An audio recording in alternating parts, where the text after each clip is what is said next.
I remember going to the grocery store and just buying like every type of junk food I could. And I just was like challenging myself, like how much weight I can put on in such a short amount of time. Then I started getting some shoulder pain and I didn't want to be there at the pool. It just was all too hard. The world's greatest sportsmen and women from the world of the Olympics, the world of football, boxing, Formula One, cricket, tennis, golf, or any other sport have all made mistakes. They've all been battered and bruised. They've all made errors along the way to stardom. But what they all did not do was throw in the towel. It's what we like to call bounce back ability, character, and sportsman spirit. Each and every one of these athletes possess it. And we are here today to talk about the journey, not just of the highs, but of the lows, of the times where they were up against the odds and they found a way to unleash their potential. Two-time Olympian, three-time Olympic gold medalist, five-time world record holder, International Swimming Hall of Fame inductee, and someone who's just optimistic, charismatic, and absolutely generous with her time. It is a serious delight to have with us Stephanie Rice right here on Man's Life. Steph, thanks so much for joining us. It is such a delight to have you here. Thank you. I'm excited. So, Steph, just going to talk about the path after Beijing 2008. We've talked about the highs in your career. You know, you soared to stardom with 3 Olympic gold medals. It was a phenomenal journey. But straight after that, where do you think the biggest challenges, where do you think the lows crept into your illustrious career? So right after 2008, which was obviously my life-changing moment, I came home, as I was explaining, to Australia. I was so busy for kind of like 8 weeks, just all over the country, no rest. I was exhausted.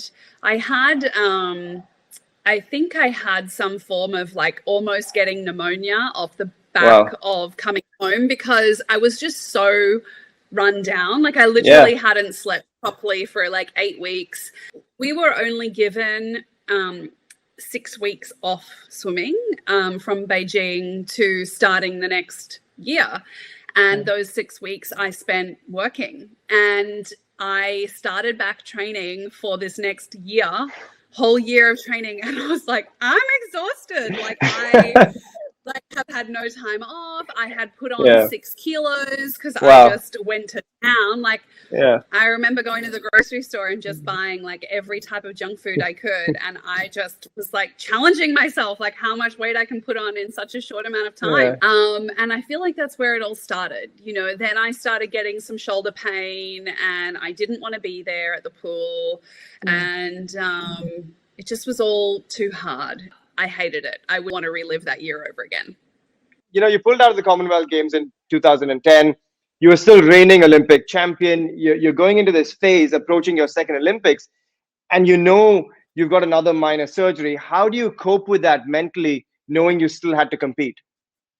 Yeah, so 2009 was like just this year that I didn't want to be there. And as I sort of said, like I swam well, but not at the level that I knew I was capable of. So if anything, I was just disappointed. And so when I went into the next year, the 2010 year, I had this like, okay, I've felt what it feels like to not perform well and not take it seriously at the level I need to be doing. And so I really started working hard. I got my body back in shape. I was really focused, but I had this like lingering shoulder pain. And so I was like preparing, but like I was almost like I wanted to prepare, but my body wasn't really letting me prepare. And I know that you know this feeling. And so I went into the competition, which is the one that I ended up having to pull out of because I just was like, I can't do anything.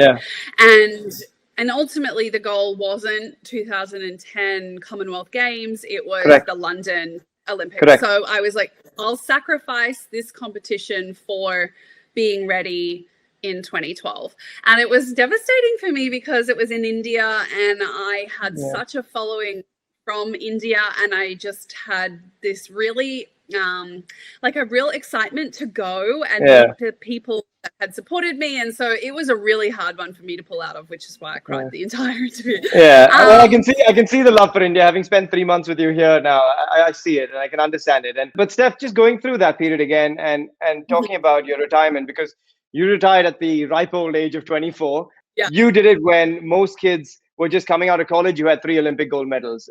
You were at the top of the world, and suddenly it sort of comes crumbling down in some sense. How hard was that to deal with? How hard a call was that to make, to hang up your goggles at the age of 24? I felt as though preparing for my second Olympics in London that I kind of knew this would be it. Yeah. Because I didn't want to end my career on a non-Olympic year. So really the decision for me was to end it in London or do another 4 years. And I just knew in myself that I didn't have that kind of like stamina and focus. And I also had prepared that whole year with a torn tendon in my shoulder, which happened. And so I was just physically like quite run down. I was really sick beforehand. And so I just felt like my body was telling me, like, you need to stop. We can't hold on anymore. And then I announced, and I was like, this feels like the right time and this is the right decision. And then it got really hard, actually. Yeah. Because that's the phase where you go, shit, now what, right? Yeah. So now what I struggled with. Sort of changing your identity, isn't it? Because you're moving from separation of Stephanie Rice, the swimmer, to Steph Rice, the human being. How hard was that to go through, Steph? And how did you do it? Because it is this new identity you have to find yourself.